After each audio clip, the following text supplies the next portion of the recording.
Hello and welcome to History Through Question.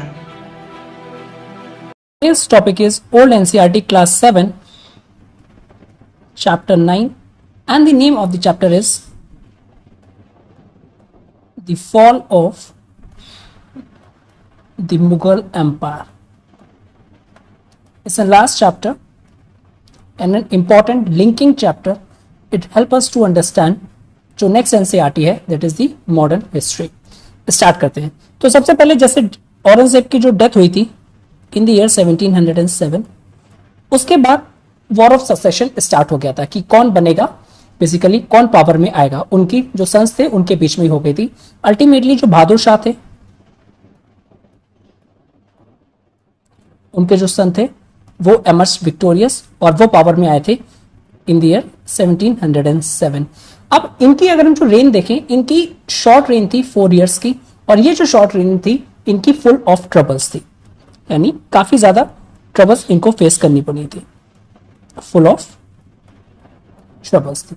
Okay, because वो extend करना चाहते थे अपना कंट्रोल। तो सबसे पहले वो चाहते थे कि राजपूत को कंट्रोल किया जाए, तो यहां पे भी उनके लिए काफी चैलेंजिंग सिचुएशन हो गई थी। दूसरा सिक्स ने भी काफी रिवॉल्व कर दिया था।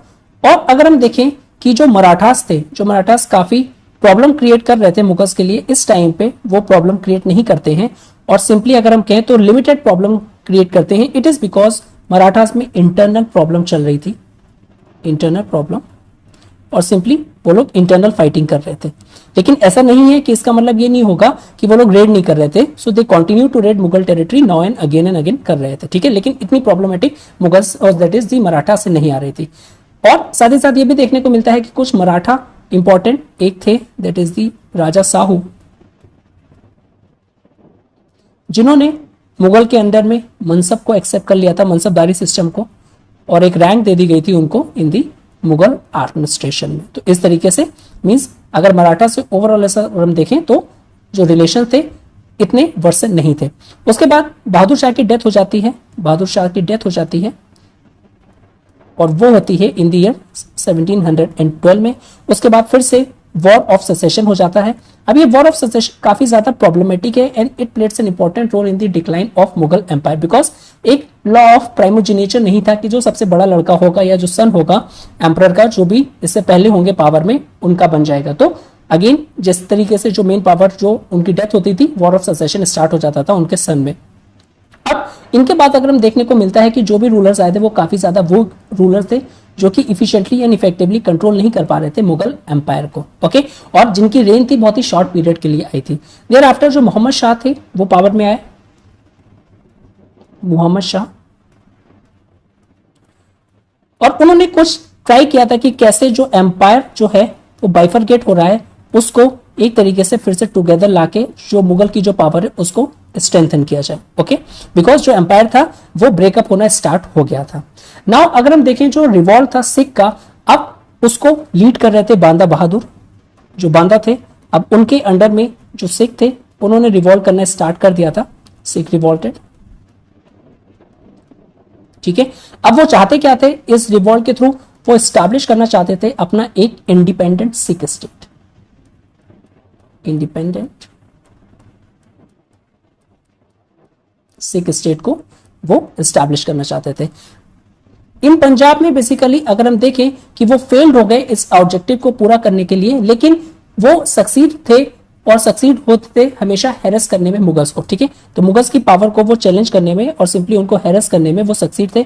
और दो जो इंडिपेंडेंट जो स्टेट था वो उनका जो सपना था वो पूरा नहीं हो पाया था उस टाइम पे। और जो मराठास देखें इस टाइम पे, अब मराठास फिर से रीऑर्गेनाइज करने लगे थे अपने आप को एक न्यू सिस्टम ऑफ गवर्नमेंट के अंडर में। पहले मराठास में इंटरनल प्रॉब्लम्स चल रही थी, अब इस टाइम पे वो लोग अपना रीऑर्गेनाइज कर रहे थे, रीऑर्गेनाइजेशन ऑफ गवर्नमेंट जो उनका था अब सिस्टम। अब इस टाइम पे जो हमको रीऑर्गेनाइजेशन देखने को मिलता है दैट इज उनके अंडर में जो कि न्यू एक तरीके से हम कहें जो ब्राह्मण मिनिस्टर्स थे, अब उनके अंदर में इस तरीके का रीऑर्गेनाइजेशन देखने को मिलता है, मींस उनके कंट्रोल में, ठीक है। अब उनको कहा जाता है दैट इज द पेशवास। सो पेशवा के अंदर में उनका सिस्टम रीऑर्गेनाइज हो रहा है, गवर्नमेंट सिस्टम रीऑर्गेनाइज हो रहा है। साथ ही साथ ये भी देखने को मिलता है कि ग्रेजुअली वो एक्सटेंड कर रहे थे अपना कंट्रोल ओवर नॉर्थ इंडिया के ऊपर। तो ग्रेजुअली जब उनकी पावर स्ट्रेंथन होने लगी तो उन्होंने अपनी पावर को असर्ट करना स्टार्ट कर दिया और सिंपली एक्सटेंड करना स्टार्ट कर दिया इन दी नदर्न इंडिया। नेक्स्ट जो चैलेंजेस थे या फिर फुल ऑफ ट्रबल में एक और नाम आता है, दैट इज द अफगान का। ना जो अफगान थे अगर हम देखें तो सेटल हो गए थे वो रोहिलखंड में, जो रोहिलखंड रीजन था, और वो भी इस टाइम पे रिवॉल्व करने लगे थे अगेंस्ट दी मुगल गवर्नमेंट में। ओके, अब यहां पे एक और एलिमेंट आ जाता है जो कि ट्रबलसम था उन लेटर मुगल्स के लिए। अब आ जाता है असर्शन ऑफ इंडिपेंडेंस। बेसिकली जो अर्लियर गवर्नर्स मुगल एडमिनिस्ट्रेशन ने अपॉइंट किए थे वेरियस अदर रीजन में, अब वो लोग अपनी इंडिपेंडेंस को असर्ट कर देते हैं। हमेशा एक ध्यान रखिएगा, जब भी सेंट्रल पावर जो है, सेंट्रल पावर जो भी जब तक स्ट्रांग है तब तक तो उसका कंट्रोल जो रहेगा वो काफी अच्छा रहेगा हर चीज पे, हर पूरे एम्पायर पे, जो भी उनके ऑफिशियल्स हैं। As soon as central power जो डिक्लाइन होना स्टार्ट हो जाएगी, इस तरीके के असर्शन ऑफ इंडिपेंडेंस के एग्जाम्पल हमको मिलते हैं। So assertion of independence.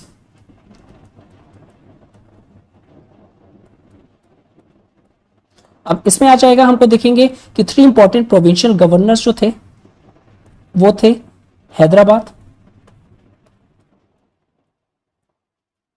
Next Bengal and Awadh. वो अपने आप को एक तरीके से इंडिपेंडेंट असर्ट कर देते हैं। ओके, अच्छा, उसके साथ साथ अब नॉर्थ वेस्ट से भी प्रॉब्लम आना स्टार्ट हो गई थी। नॉर्थ वेस्ट से, अब ये तो इंटरनल प्रॉब्लम थी, अब एक्सटर्नल प्रॉब्लम्स भी हम देख लेते हैं। नॉर्थ वेस्ट से भी सीरीज ऑफ प्रॉब्लम्स आना स्टार्ट हो गई थी, because series of attack start आ गए थे नॉर्थ वेस्ट से आना। अब ये जो अटैक्स थे इसने मुगल्स की स्ट्रेंथ को काफी रिड्यूस किया था। फर्स्ट इन्वेजर अगर हम देखें तो आता है 1739 में अंडर नादिर शाह जो कि है ईरान से। ओके, अब सबसे पहले आपको इंटरनल प्रॉब्लम्स फेस करनी है। इंटरनल प्रॉब्लम्स अच्छे तरीके से आप टैकल नहीं कर पा रहे हो, और उसी के साथ ही साथ सिंक्रोनाइजेशन में ही अब नॉर्थ वेस्ट से एक्सटर्नल प्रॉब्लम्स भी आ गई थी। ओके, उन्होंने जो मुगल के अंडर में काबुल था ऑलरेडी उसको एक्वायर कर लिया था, ले लिया था, और साथ ही साथ अब वो इंडियन प्लेन्स में भी आ गए थे, और इवन जो सिटी ऑफ दिल्ली था वो लोग आ गए थे, और दिल्ली में उन्होंने काफी ज्यादा लूट किया। और ये जो लूटेड थी दिल्ली को, इसको कंसिडर किया जाता है सिंपली कि इतनी कलेक्ट कर ली थी वेर, और इतना लूट कर दिया था कि जो दिल्ली था उस सिटी को कंसिडर किया जाता है as a desert. Okay, so Nadir Shah army looted the city and left it deserted. तो इतना बुरी तरीके से उसमें लूट मचाई थी उन्होंने दिल्ली में। अब जो फेमस पीकॉक थ्रोन थी, famous peacock throne of Shahjahan, वो भी कैप्चर करके ले गए थे, और साथ ही साथ जो कोहिनूर था वो भी अपने साथ ले गए थे। कोहिनूर वो भी ले गए थे वो लोग ईरान। नेक्स्ट अगर हम देखें नादिर शाह के बाद तो अहमद शाह अब्दाली आते हैं। अहमद शाह अब्दाली जिन्होंने कॉन्कर्ट किया था पंजाब, और अपनी टेरिटरी जो अफगानिस्तान की थी उसमें ऐड कर लिया था। ओके, साथ ही साथ अगर हम देखें इस टाइम पे जो मराठास थे अंडर पेशवास में, अब वो काफी ज्यादा स्ट्रेंथन हो गए थे और एक्वायर करने लगे थे टेरिटरी। तो जो मराठास थे उनकी पावर काफी ज्यादा बढ़ने लगी थी under new system that is the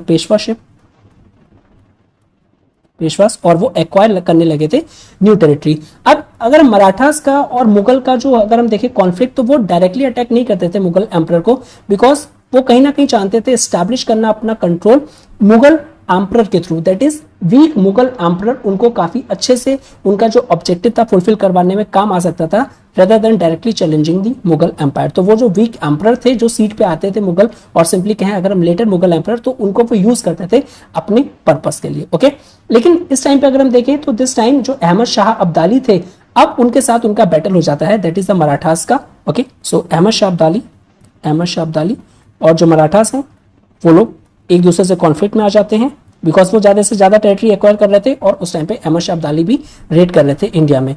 एक डिसीसिव बैटल होती है, that is the third battle of Panipat, जिसमें जो मराठास होते हैं वो डिफीट हो जाती हैं और उनको विड्रॉ करना पड़ता है फ्रॉम दी नदर्न इंडिया। अब अगर नेक्स्ट अगर हम मुगल एम्पायर के बारे में देखें तो मुगल एम्पायर इस टाइम दिल्ली के इन एंड अराउंड ही सिमट के रह गया था। ठीक है, और समहाउ जस्ट फॉर नेम सेक वो कंटिन्यू रहा था 1857 तक।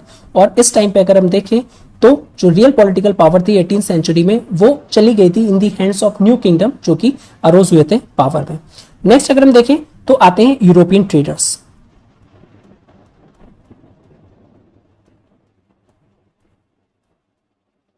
ओके, तो स्टार्ट करते हैं।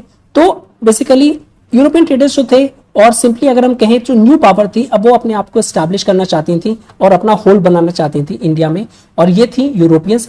अब ये जो यूरोपियंस थे अपना होल्ड बनाना चाहते थे, इनकी टू बहुत बड़ी एडवांटेजेस थी। अगर हम फर्स्ट एडवांटेज देखें तो फर्स्ट एडवांटेज क्या थी कि फर्स्टली ये जो मुगल एम्पायर था, कि जो अगर मैं देखूं और अकबर और औरंगजेब के टाइम पे वो एक तरीके की कंबाइंड माइट थी जिसको हराना बहुत ही ज्यादा मुश्किल था। लेकिन अब क्या हो गया था, अब जो वेरियस स्टेट्स थे सच एज जो पहले एक कंसोलिडेटेड पावर थे, अब वो अलग अलग हो गए, सच एज मराठास, हैदराबाद, अवध, बंगाल। अब इजियर हो गया था यूरोपियंस के लिए कि उनसे फाइट करना और उनको अलग अलग तरीके से हराना। ओके, तो फर्स्ट एडवांटेज क्या होता कि बाइफर्गेशन ऑफ मुगल एम्पायर। तो ये एक उनका एडवांटेज बन गया था। इस तरीके से वो लोग इफेक्टिवली टैकल कर पा रहे थे हर एक चैलेंज को जो कि उनके सामने आ रहा था। ठीक है, सेकंड जो था उनका जो नेवी थी, यानी जो सी पावर थी, वो बहुत ज्यादा स्ट्रांग थी इन कंपैरिजन टू दी, अगर हम मुगल एम्पायर को देखें कि कभी भी मुगल एम्प्रेस ने ज्यादा एम्फोसाइज नहीं किया सी पावर को, और यही रीजन था जब सुपीरियर सी पावर्स जो यूरोपियंस थे वो आए और उनकी जो नेवी थी वो काफी गुड थी, और यूरोपियंस इसीलिए कैप्चर कर पाए टाउन्स जो कि स्पेशली लोकेटेड थे along the coast of India.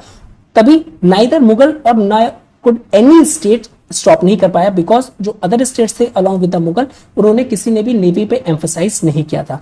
साथ ही साथ अगर हम देखें जो यूरोपियंस थे वो रेनेसा की स्पिरिट से, स्पिरिट ऑफ इंक्वायरी जो थी उनके अंडर में वो भी आई थी, जिसके थ्रू वेरियस टेक्नोलॉजिकल डेवलपमेंट देखने को मिलते हैं हमको यूरोप में, जिससे वो लोग सुपीरियर टेक्नोलॉजी भी अपने साथ लेके आए थे, जिनको हराना बहुत ही ज्यादा एक प्रॉब्लमेटिक था। और साथ ही साथ अगर हम कहें जो यूरोपियंस के लिए काफी ज्यादा फेवरेबल कंडीशन भी थी। तो सेकेंड ये चीज हो गई, और साथ ही साथ सुपीरियर टेक्नोलॉजी।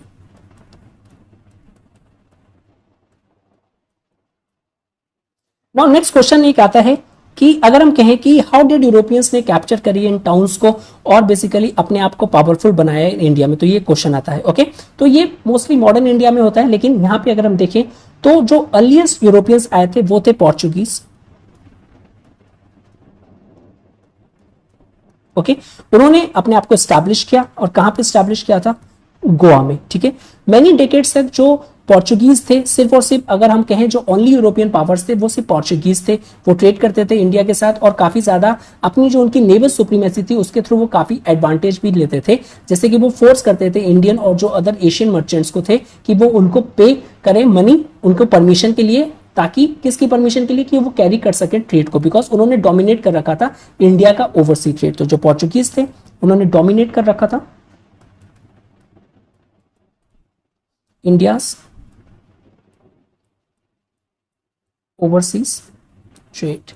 अब बेसिकली कंट्री हमारा इंडिया, लेकिन डोमिनेट उन्होंने कर रखा है। अगर आपको इसके थ्रू ट्रेड करना है तो आपको एक कमीशन पे करना पड़ेगा। ठीक है, तो इस तरीके से वो अपने आप को काफी ज्यादा प्रॉफिटेबल बना रहे थे। ओके, नाउ उसके बाद अगर देखें हम 17वीं सेंचुरी में नंबर ऑफ अदर यूरोपियन जो ट्रेडर्स आए थे, उन्होंने भी सुना था कि जो इंडिया में जो ट्रेड है, ठीक है, वो काफी ज्यादा प्रॉफिटेबल है। ठीक है, लेकिन उस टाइम पे वो लोग इंडिविजुअली नहीं आए थे, बट बैंड में आए थे टुगेदर, और सिंपली वो ट्रेडिंग कंपनीज के थ्रू आए थे। जैसे वेरियस यूरोपियन से अलग अलग ना आके वो उन्होंने एक कंपनी फॉर्म कर ली, अब वो कंपनी के थ्रू आए थे। ठीक है, तो जो many other Europeans were also coming, other Europeans, और वो एक ग्रुप बना के आ रहे थे। सिंपली अगर मैं कहूं तो एक ट्रेडिंग कंपनी बना के आ रहे थे।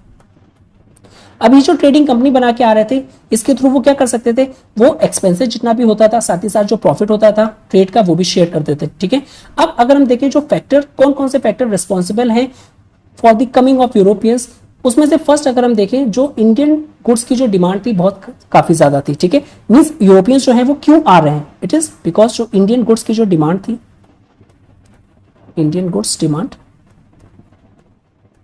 वो बहुत ज्यादा थी ऑल ओवर वर्ल्ड में। ठीक है, यहाँ के जो हैंडमेड जो टेक्सटाइल्स थे वो काफी ज्यादा ग्रेट डिमांड में रहते थे। ठीक है ना, और दूसरी अगर हम बात करें पर्टिकुलरली स्पाइसेस की और टेक्सटाइल की, नाउ जो अरब थे उन्होंने कंट्रोल कर रखा था मोड ऑफ ट्रांसपोर्टेशन जिससे ये गुड्स को ट्रांसपोर्ट करते थे। ठीक है, अब जब ट्रांसपोर्टेशन को उन्होंने कंट्रोल कर रखा है अरब्स ने, तो वो डिमांड करते थे high price from the European merchants. कैसे, सच एज जो अरब्स हैं अब ये इंडिया जाने का एक रूट है, ठीक है ना। पहले लैंड रूट पे काफी ज्यादा एम्फेसाइज किया जाता था और इंडिया से आप ट्रेड कर सकते थे। अब यहाँ पे जो एरिया है इसको कंट्रोल कर लिया है, यूरोपियंस जो हैं उनको वो लोग जाने नहीं दे रहे हैं, ठीक है ना, डायरेक्टली अब इसको कैप्चर कर रखा है। तो सबसे पहले इंडिया से वो लोग गुड्स यहाँ लेके आएंगे और यूरोपियंस में ग्रेट डिमांड थी और यहाँ से वो बेचेंगे, ठीक है। तो पैसे मींस कम खरीद के लेके आते थे और ज्यादा प्राइसेस पे बेचते थे। अब इसलिए जो यूरोपियन मर्चेंट्स थे जो डायरेक्ट ट्रेड करते थे उनको पहले सस्ता पड़ता था, लेकिन अब इस जो ट्रांसपोर्टेशन को उन्होंने कंट्रोल कर लिया था अरब ने, अब ये काफी ज्यादा एक तरीके से अगर हम कहें तो काफी ज्यादा महंगा पड़ रहा था। यही रीजन था जो यूरोपियन मर्चेंट्स जो थे अब वो एक तरीके से डायरेक्ट ट्रेड करना चाहते थे इंडिया से, ठीक है। और उस टाइम पे अगर हम देखें कि जो यूरोप में थे जो मर्चेंट थे वो बहुत ज्यादा प्रॉस्परस हुए थे। इट इज बिकॉज जो वहां पे रेनेसा की जो स्पिरिट आई थी, उससे जो न्यू टेक्नोलॉजिकल डेवलपमेंट आया था, स्पिरिट ऑफ इंक्वायरी आई थी, उसने काफी ज्यादा एडवांसमेंट दिया था, ओके। और साथ ही साथ इस टाइम पे इंक्रीज हुआ था प्रोडक्शन ऑफ मर्केंटाइज। अब जो मर्चेंट्स थे वो न्यू मार्केट्स भी एक्सप्लोर कर रहे थे और एरियाज को एक्सप्लोर कर रहे थे कि कहां से रॉ मटेरियल्स लेके आया जाए। उनको पता था इंडिया से ट्रेड करना काफी ज्यादा ईजी है और सबसे ज्यादा प्रॉफिटेबल भी है, ठीक है ना। लेकिन यहाँ पे प्रॉब्लम क्या आ रही थी, यहाँ पे प्रॉब्लम ये आ रही थी कि जो लैंड रूट था अरब ने कंट्रोल कर रखा था। तो वेरियस बेसिकली एक तरीके से अगर हम कहें तो एक टेक्नोलॉजिकल डेवलपमेंट स्टार्ट हुआ और सिंपली एक्सप्लोरेशन और न्यू डिस्कवरीज स्टार्ट हुई कि किस तरीके से इंडिया पे रीच किया जाए। नाउ अगर हम देखें उस टाइम पे जो शिप्स थी, ships coming to the west coast of India जो थी वो कार्गोज को लेके जाती थी, cotton, textile and indigo. Further Malabar में अगर हम देखें तो एक्सपोर्ट होता था पेपर का एंड स्पाइसेस का। नाउ कुछ स्पेशल सेंटर्स भी थे जो कि डेडिकेटली अपनी कमोडिटी के लिए फेमस थे, सच एज अगर मैं मद्रास की बात करूं तो मद्रास से शुगर जाता था। बंगाल की बात करूं तो बंगाल से जो ट्रेड होता था वो होता था सिल्क में एंड सॉल्ट पिटर में। इस तरीके के कुछ डेडिकेटली सेंटर्स भी बने हुए थे। नेक्स्ट यूरोपियन कंपनीज देख लेते हैं।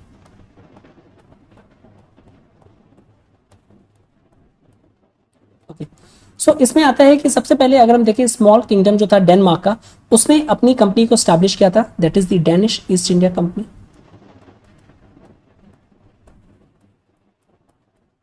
डेनिश ईस्ट इंडिया कंपनी, इसने एक फैक्ट्री को बिल्ड किया था। अब ये सारी की सारी फैक्चुअल इंफॉर्मेशन है, ठीक है। फैक्ट्री को बिल्ड किया था कहां पे, ट्रेनकुइबार। अच्छा, हिस्ट्री में वन मोर थिंग कि ये जो एंशियंट नेम है या जो पुराने नेम है इन पे काफी एम्फेसाइज करिएगा। ऑल्दो आपको करंट नेम भी उसको पता होना चाहिए, लेकिन ये ट्रेंक्विबार जो था ये लोकेटेड है साउथ ऑफ मद्रास में, ठीक है, और जो कि लोकेटेड है ईस्ट कोस्ट में, ठीक है। ईस्ट कोस्ट अगर मैं ये रफली मैप बनाऊं तो ये हमारा वेस्ट कोस्ट हो जाएगा, ये ईस्ट कोस्ट हो जाएगा, ठीक है। तो यहाँ पे ये लोकेटेड था, ओके, ठीक है। अब ये जो डेनिश कंपनी थी काफी ज्यादा सक्सेसफुल नहीं हो पाई थी। इसका रीजन क्या था, बिकॉज अब कॉम्पिटिशन आ गया था फ्रॉम द डच कंपनी जो कि हॉलैंड से आई है, ठीक है। ये डेनिश कंपनी है और इसको कॉम्पिटिशन कौन दे रहा था, facing competition from the Dutch company जो कि आई थी हॉलैंड से और अपने आप को कह रही थी United east India company of Netherlands.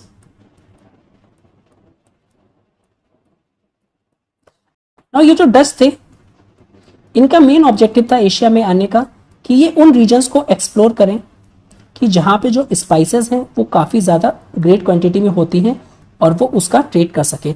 ये जो जगह थी इनको मिली जावा एंड सुमात्रा में, जावा एंड सुमात्रा में, और वहां से वो ट्रेड करने लगे स्पाइसेस में भी। अब क्वेश्चन आता है कि इनका इंडिया में क्या इंटरेस्ट था। सो इंडिया में इनका सिर्फ ये इंटरेस्ट था कि वो चाहते थे हॉल्टिंग प्लेसेस, ठीक है ना, एक तरीके का हॉल्टिंग प्लेसेस चाहते थे अपने शिप्स के लिए,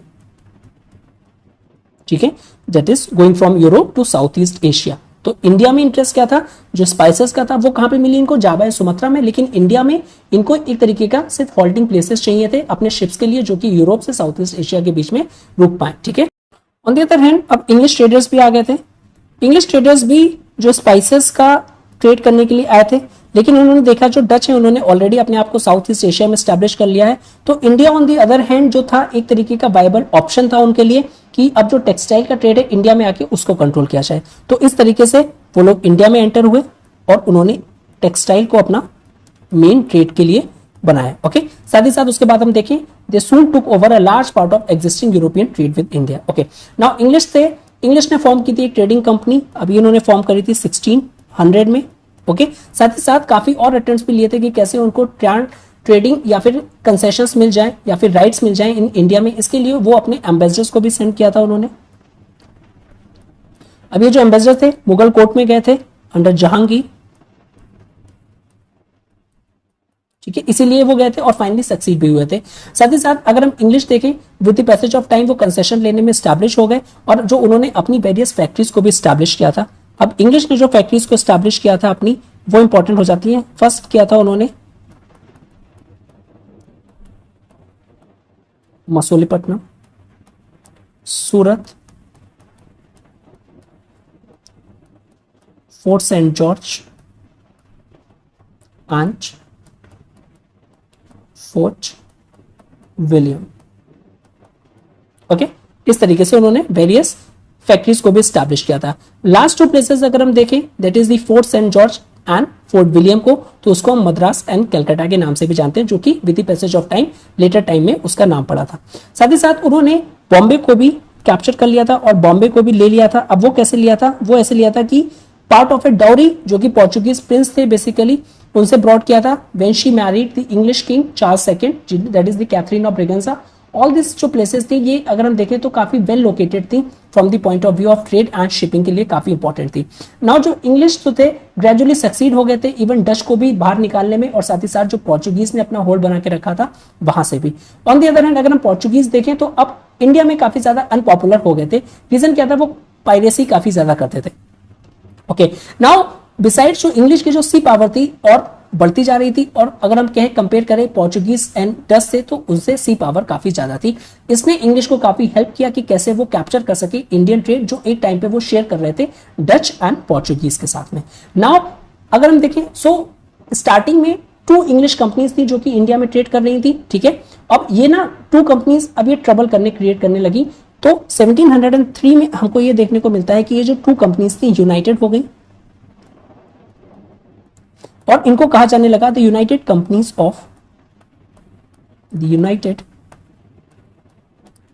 of merchant of England trading into east Indies.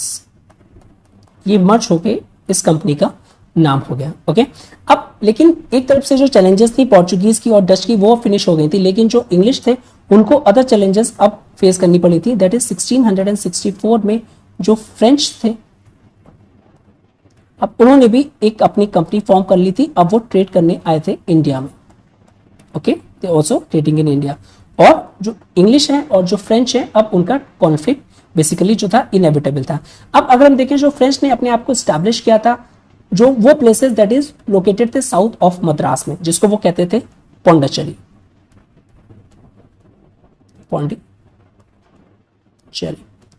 Now इस एनसीईआरटी में एक इंटरेस्टिंग इंफॉर्मेशन दे रखी है कि curiously enough it was almost exactly ये सेम प्लेस था जहां पे 1st सेंचुरी एडी में जो एंशिएंट रोमिंग ट्रेडिंग स्टेशंस बनाया गया था अरिकमेदु में, उन्होंने अपने आप को वहीं पे स्टैब्लिश किया। ओके, तो ये फैक्चुअल इंफॉर्मेशन है। अब ये जो फ्रेंच कंपनी थी, ये स्ट्रॉन्ग राइवल बन गई थी इंग्लिश की, ठीक है, then any other European powers, because any other European powers जो थी वो कहीं पे भी इंग्लिश का सामना नहीं कर पा रही थी, लेकिन जो फ्रेंच थी उस टाइम पे काफी पावरफुल थी और वो इंग्लिश के डायरेक्ट कॉन्फ्लिक्ट में आ गई थी।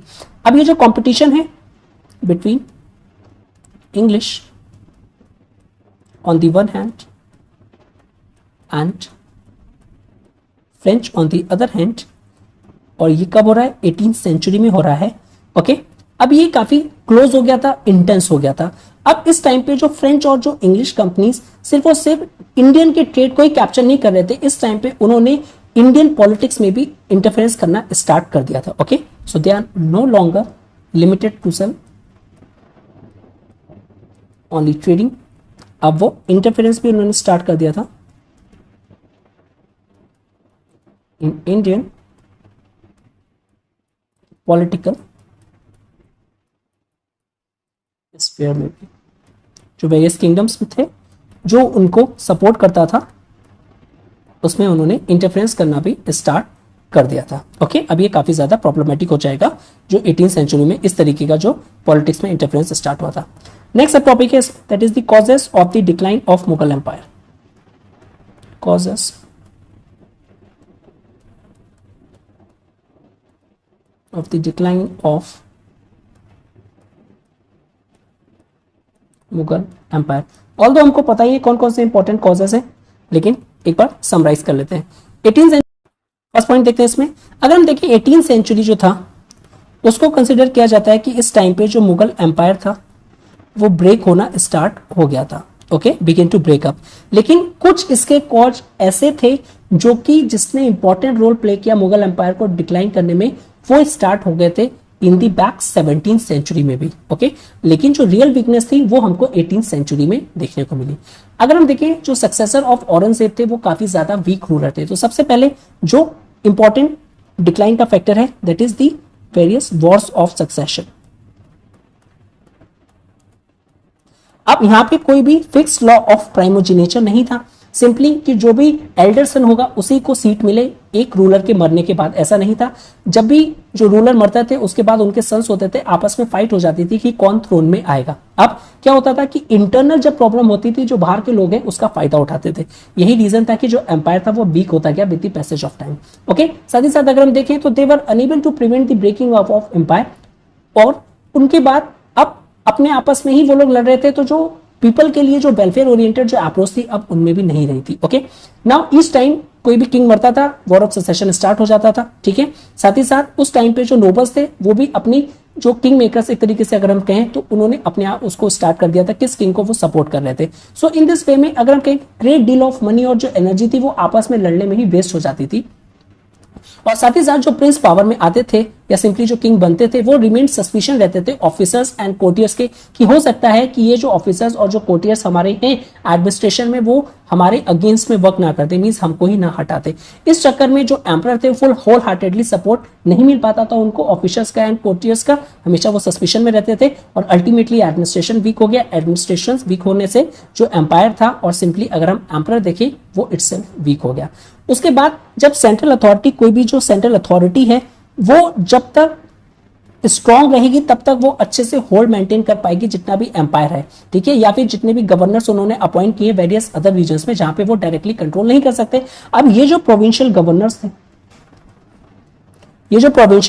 थे, ये तब तक काम अच्छा करते थे जब तक सेंट्रल अथॉरिटी जो है वो स्ट्रांग है। एज सून एज जो सेंट्रल अथॉरिटी वीक हो गई, ये जो प्रोविजनल गवर्नर्स थे अपने आप को स्ट्रांगर बना लेते थे और साथ ही साथ इतने स्ट्रांगर हो जाते थे कि अपने आप को इंडिपेंडेंट डिक्लेयर कर देते थे, कि जो सॉवरेनिटी है उसको भी एक्सेप्ट नहीं करते थे, ठीक है ना, जो सिंबॉलिक सॉवरेनिटी थी उसको भी एक्सेप्ट नहीं करते थे। और ये हमको केस मिलते हैं हैदराबाद से, अवध एंड बंगाल से। अनदर इंपॉर्टेंट अगर हम रीजन देखें जो डिक्लाइन का था एम्पायर का, वो था फाइनेंशियल ट्रबल। फाइनेंशियल, उस टाइम पे काफी ज्यादा फाइनेंशियल ट्रबल्स भी एम्पायर्स में विटनेस थी, ठीक है ना। अब एक टाइम पे देखें जो मनी था वो भी सफिशिएंट नहीं था और जो जागीर्स थी जो कि दी जाती थी ऑफिसर्स को इन लिeu ऑफ देयर सर्विसेज, अब वो भी नहीं थी, ठीक है। अब जो जमींदार्स थे वो भी इस टाइम हमको देखने को मिलता है कि वो भी काफी ज्यादा डिससेटिस्फाइड थे, बिकॉज उनके ऊपर जो सेंट्रल कंट्रोल कर रहे थे वो उनसे भी अगेंस्ट में थे। बिकॉज वो कह रहे थे कि हमारे पास जो नोबल्स हैं वो ज्यादा ले लेते हैं और उनको ज्यादा शेयर मिलता है, हमारे पास नहीं बचता है। और ये भी हमको देखने को मिला है कि सम टाइम्स में ये भी होता था कि जमींदार जब इतना परेशान हो जाते थे तो वो रिवॉल्ट कर देते थे और इस रिवॉल्ट में जो पीजेंट थे वो भी उनका साथ देते थे। बिकॉज जो पीजेंट थे उनको हाई टैक्सेस देना पड़ता था, उनके अपने आप के लिए बहुत ही कम बचता था, तो वो और पुअर होते जा रहे थे, इसीलिए वो पीजेंट्स को सपोर्ट करते थे, ठीक है। और समटाइम्स ये जो पीजेंट्स थे वो जमींदार को सपोर्ट करते थे in order to lead the revolt. अगर उस टाइम पे अगर हम देखें जो मुगल्स थे अब मैनी वॉर्स लीड कर रहे हैं, ठीक है। अब जो ये वेरी वॉर्स कर रहे हैं इसमें आपको रेगुलर सप्लाई ऑफ मनी चाहिए, ओके। तो ये जो रेगुलर सप्लाई ऑफ मनी है इसके लिए काफी ज्यादा रिसोर्सेज चाहिए। उसमें फर्स्ट एंड द फॉरमोस्ट आता है औरंगजेब जो कैंपेन थी वो एक तरीके से कंसीडर किया जाता है ड्रेन ऑफ मुगल रिसोर्सेस, ठीक है। उसमें काफी ज्यादा जो रेवेन्यू था वो एक्सपेंड हुआ था सिंपली फाइट करने में और रिवॉल्ट को सप्रेस करने में। और जो मराठास और जो सिख्स थे वो भी थ्रेटन कर रहे थे इस टाइम पे मुगल गवर्नमेंट को, तो ये नीड ऑफ द नेसेसिटी भी थी कि किस तरीके से जो आर्मी है उसको मेंटेन किया जाए। तो इस तरीके से देखिए जो लार्ज पार्ट ऑफ जो आर्मी था वो बिजी रहता था in try to control this two areas और उनको मेंटेन करने के लिए भी काफी ज्यादा रेवेन्यू चाहिए होता था। साथ ही साथ कुछ एरियाज थे जो अभी भी अंडर कंट्रोल में थे, ठीक है, उनके एडमिनिस्ट्रेशन के लिए भी अब पैसा चाहिए होता था, लेकिन इस टाइम पे हमको ये देखते हुए मिलता है कि जो एडमिनिस्ट्रेशन था वो उतना इफिशिएंट नहीं रहा था जितना वो अकबर के टाइम पे था। तो एडमिनिस्ट्रेशन नो इफिशिएंट, उसमें भी काफी ज्यादा प्रॉब्लम आ गए थे अगर हम कंपेयर करें अकबर के टाइम से। सो सबसे पहले बात करते हैं मनसबदारी की। अब ये जो मनसबदारी सिस्टम थे इसमें काफी ज्यादा डिफेक्ट्स आ गए थे। जो मनसबदार थे वो अगर अकबर के टाइम पे मैं कहूं कि वो 10 थे, तो इस टाइम पे आते आते वो 30 हो गए थे, 3 टाइम्स बढ़ गए थे। ओके, अब ये जो मनसबदार थे ये ऑनेस्ट भी नहीं रहते, साथ ही साथ ऑनेस्ट नहीं रहने के बावजूद ये जो रेवेन्यू पे करना होता था इनको, ये उसमें भी क्या करते थे, थोड़ा सा झोल कर देते थे। साथ ही साथ जो इनको number of horses and troops maintain करने पड़ते थे और जब जरूरत पड़ने पे एम्परर को प्रोवाइड करना होता था तो उसमें भी ये लोग चीटिंग कर लेते थे। ओके, इस तरीके से और जो प्रॉब्लम थी वो और एग्रीवेट हो गई और with the passage of time ये एक डिक्लाइन का बहुत बड़ा इंपॉर्टेंट रोल प्ले करती है। नाउ अकबर अगर देखें तो वो इंसिस्ट करते थे कि जो ऑफिसर है उसका जो ट्रांसफर है वो टाइमली होना रहना चाहिए। अब ऐसा नहीं होगा तो एक जगह पे वो काफी टाइम तक रहेगा तो वो काफी पावरफुल बन जाएगा और फिर वो एक्सप्लॉइट करने लगेगा और साथ ही साथ जो भी वेरियस चीजें हैं उनको यूज करने लगेगा against simply against the emperor के लिए। ठीक है ना, अब यही रीजन हमको देखने को मिलता है कि 18th सेंचुरी में जब इन ऑफिसर्स को ट्रांसफर नहीं किया गया तो ये बिहेव करने लगे लिटिल लोकल रूलर्स और जैसे ही सेंट्रल अथॉरिटी वीक हुई इन्होंने अपनी इंडिपेंडेंस पावर को असर्ट करना स्टार्ट कर दिया। Next is the military administration. अब मिलिट्री एडमिनिस्ट्रेशन इस टाइम पे देखें तो वो भी काफी ज्यादा वीक हो गई थी। क्या क्या रीजन था? इट इज बिकॉज जो प्रोपोर्शन था हाई ऑफिसर्स का वो काफी ज्यादा बढ़ गया था। अब जो आर्मी था वो भी इफिशिएंट नहीं रह पाई थी। एक टाइम पे जो आर्टिलरी आर्म थी मुगल की उस पर काफी लोग प्राइड करते थे मुगल्स, लेकिन अब वो बैकवर्ड हो गई थी। ठीक है, तो आर्टिलरी आर्म नाउ बैकवर्ड इनकी टेक्नोलॉजी से, बिकॉज जो अदर आर्मी से अगर हम कंपेयर करें तो उनकी टेक्नोलॉजी सुपीरियर थी in comparison to the Mughal technologies. और सिंपली जो मुगल्स थे बेसिकली वो इंटरेस्ट नहीं रखते थे जो कि लेटेस्ट मॉडल ऑफ गन्स जो इवॉल्व हो रही थी या फिर जो डेवलप हो रही थी अलग पार्ट ऑफ द वर्ल्ड में। ओके, साथ ही साथ जो मुगल्स थे वो अब क्या करने लगे थे, इंप्लॉय करने लगे थे फॉरेन ऑफिसर्स को। So Mughals started employing foreign officers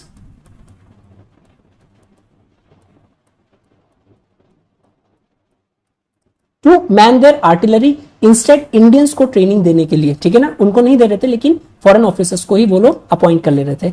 और साथ ही साथ जो नेवल पावर थी जिसने मुगल ने कभी भी एम्फोसाइज नहीं किया अपनी नेवी पे, वो भी एक काफी ज्यादा ड्रॉबैक बन गया। ओके, नाउ जो यूरोपियन कंट्रीज थी उनकी जो सी पावर थी वो काफी ज्यादा स्ट्रांग थी। इवन जो न्यू टाइप ऑफ शिप्स जो थे जो कि पोर्चुगीज आए थे और जिसके थ्रू पोर्चुगीज ने एक तरीके से ट्रेड को कंट्रोल भी कर लिया था इंडिया में आके, तो वो भी जो अगर हम कहें जो मुगल्स थे उन्होंने अट्रैक्ट नहीं किया इनका अटेंशन। जो पोर्चुगीज थे और जो इंग्लिश थे उनके शिप्स और सिंपली अगर हम कहें जो नेवी थे बहुत ही ज्यादा सुपीरियर थी। ठीक है, इवन ये भी तो क्यूरोसिटी को जनरेट नहीं कर पाए थे मुगल्स में कि मुगल्स को लगता है कि इन लोग के शिप्स काफी एडवांस है तो हमको भी टेक्नोलॉजिकल अपग्रेडमेंट के लिए कुछ करना चाहिए। ओके, साथ ही साथ अगर हम देखें जो मुगल थे वो कम अवेयरनेस या फिर अपना इंटरेस्ट शो करते थे जो कि डिस्कवरीज चल रही थी और सिंपली जो नेचुरल साइंस की जो डिस्कवरीज जो यूरोप में हुई थी और जो यूरोपियंस ने उसका काफी ज्यादा फायदा उठाया, जो कि रेनेसां की जो स्प्रिट थी उसमें उनका टेक्नोलॉजिकल अपग्रेडेशन काफी ज्यादा हुआ था और यही रीजन था कि वो सुपीरियर थे हर चीज में अपनी टेक्नोलॉजी में in comparison to the Mughals.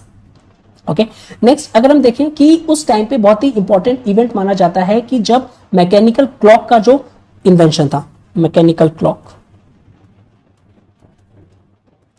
ये एनसीईआरटी कह रही है कि इतना बड़ा इवेंट होने के बावजूद भी इस टाइम पे जो मुगल ने उसको भी अटेंशन नहीं दिया, तो इसलिए सिंपली कंसिडर किया जाता है कि ये जो नेचुरल साइंस थी ये मुगल ने कभी भी एम्फसाइज नहीं करी। इवन अकबर के टाइम पे अगर हम देखें तो अकबर ने काफी इंपॉर्टेंट रोल प्ले किया था रिलीजन में। ठीक है, चाहे वो आर्किटेक्चर हो, पेंटिंग हो, हर चीज में, या फिर उनके आने के बाद और उनके आगे जो वेरियस एम्परर्स आए थे, लेकिन किसी ने भी नेचुरल साइंस पे काफी एम्फसाइज नहीं किया था और यही एक ड्रॉबैक बनता है।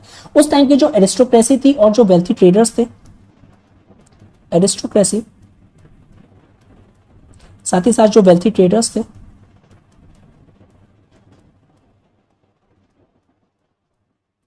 वो अगर हम देखें तो वो काफी ज्यादा प्रॉस्परस थे। ठीक है, और अपनी लाइफ काफी लग्जरी में स्पेंड करते थे। अब उनको भी क्या पड़ी थी, ठीक है, सिंपली कुछ भी होता रहे, हमारी लाइफ तो लग्जरी में ही हो रही थी। अब यही एक इंपॉर्टेंट अनदर फैक्टर बन जाता है डिक्लाइन ऑफ मुगल एम्पायर का, कि जो लग्जरियस लिविंग थी अनदर एस्पेक्ट ऑफ जो मुगल इंडिया का था, जो कि नेगेटिवली इंपैक्ट किया मुगल एम्पायर को। बिकॉज इसने क्या करता था, ये कंज्यूम करता था, ये जो लग्जरी बिहेवियर था, मच ऑफ द इनकम जो कि आती थी आइदर लैंड से और ट्रेड से। Now on the other hand जो पीजेंट्स और जो आर्टिशंस थे, अब उनकी लाइफ काफी डिफिकल्ट होती जाती थी। रीजन क्या था, बिकॉज उनको हाई टैक्स पे करने पड़ते थे। साथ ही साथ जो एरिस्टोक्रेट्स थे और जो वेल्थी ट्रेडर्स थे, वो टाउन्स में वो किनके ऊपर जीते थे, peasants and artisans. On the other hand जो पीजेंट्स एंड आर्टिशंस थे, इटसेल्फ उनकी लाइफ काफी ज्यादा प्रॉब्लमेटिक होती जा रही थी। तो इसी रीजन से वो भी काफी रिवॉल्व कर देते थे और सपोर्ट कर देते, जो कि अगेंस्ट करता था, revolve against these simply nobleman, या फिर अगर हम कहें तो एरिस्टोक्रेसी एंड वेल्थी ट्रेडर्स में। तो ये भी चैलेंजेस आ रहे थे। ओके, नाउ नेक्स्ट अगर हम देखें कि ये जो रिच थे, अब ये आपस में ही कंपीट करते थे, ठीक है ना। अब सच एज कि अगर कोई दो एरिस्टोक्रेट हैं तो आपस में ही वो कंपेयर कर रहे हैं कि तुम्हारा घर बड़ा है, मेरा घर बड़ा है, ठीक है, मेरे पास इतनी ज्वेलरी है, मेरे पास इतने घोड़े हैं, दिस एंड दैट, ठीक है। तो वो अपने आपस में ही लगे रहते थे। उन्होंने भी कभी एम्फेसाइज नहीं किया कि किस तरीके से कुछ ये जो चैलेंजेस हो रहे हैं या जो एम्पायर डिक्लाइन कर रहा है, कुछ स्टेप्स ऐसे लिए जाएं जो कि हेल्प करें हमको स्टेबल करने में। लेकिन वो अपनी लग्जरी में ही और सिंपली आपस में ही बेसिकली काफी ज्यादा मगन थे। उनको कोई फर्क नहीं पड़ता था कि एम्पायर डिक्लाइन हो रहा है या नहीं हो रहा है, उनकी लाइफ लग्जरी में स्टैंड हो रही थी, वो काफी ज्यादा था। और यही रीजन था, अपने आप को वो सराउंड करते रहते थे, चाहे वो पोएट्स हो, आर्टिशियंस हो, म्यूजियंस हो, या फिर अदर्स, बेसिकली सिंपली एंजॉय की लाइफ जीते थे, नो टेंशन, ठीक है, जो हो रहा है वो होने दो। ऑल दिस थिंग्स एक सिंबल बन गया था ये हाई स्टेटस का, और इसमें कंसिडरेबल अमाउंट ऑफ मनी जाता था। सिंपली जो लाइफ तो जी बेसिकली वो लोग स्प्लेंडर में जीते थे, और इसमें काफी ज्यादा रिसोर्सेज एक्सपेंड होते थे। अब ये जो लग्जूरियस लाइफ है, इसको एक इस तरीके से भी कंसिडर किया जाता है कि social and moral decay in the 18th century. Okay, अब जो एरिस्टोक्रेट्स थे वो आवर्स बेसिकली अपने स्पेंड करते थे सिंपली सॉन्ग सुनने में, म्यूजिक सुनने में, या फिर पेंटिंग्स करवाने में, या फिर ड्रिंक करने में। तो उनको कोई मतलब नहीं रहता था पॉलिटिकल अफेयर से जो भी चल रहा है। एंड फाइनली इवन जो एम्पायर डिक्लाइन हुआ, अब इतना जब एक तरीके से कुछ जो डैमेज था वो इतना ज्यादा हो चुका था कि अब उसको रिपेयर करना पॉसिबल ही नहीं था। तो इररिपेयरेबल डैमेज हो गया था, और simply they are incapable of doing anything to save it और देमसेल्व्स, ठीक है। However not all provincial courts ideal थे और इनकैपेबल एरिस्टोक्रेट्स थे। सम गवर्नर्स जो थे बेसिकली न्यू स्टेट्स के, जिन्होंने अपने आप को इंडिपेंडेंट स्टैब्लिश कर लिया था, वो काफी ज्यादा एम्बिशियस भी थे, ठीक है। और वो कहीं ना कहीं ये जो ब्रिटिश की पावर और जो इंग्लिश की पावर बढ़ती जा रही थी, जो यूरोपियंस की पावर बढ़ती जा रही थी, उनको चैलेंज भी कर रहे थे, ठीक है। ये हमको देखने को मिलता है, जो कि मॉडर्न हिस्ट्री की एनसीईआरटी में देखेंगे। ओके, तो न्यू स्टेट्स जो उन्होंने अपने आप को स्टैब्लिश किए थे, इसमें जैसे जो यूरोपियंस थे अपनी पावर को बनाना चाहते थे, लेकिन उन्होंने काउंटर भी किया था जो वेरियस लोकल गवर्नर्स थे, ठीक है, जिन्होंने अपने इंडिपेंडेंट स्टेट्स को एस्टैब्लिश किया था।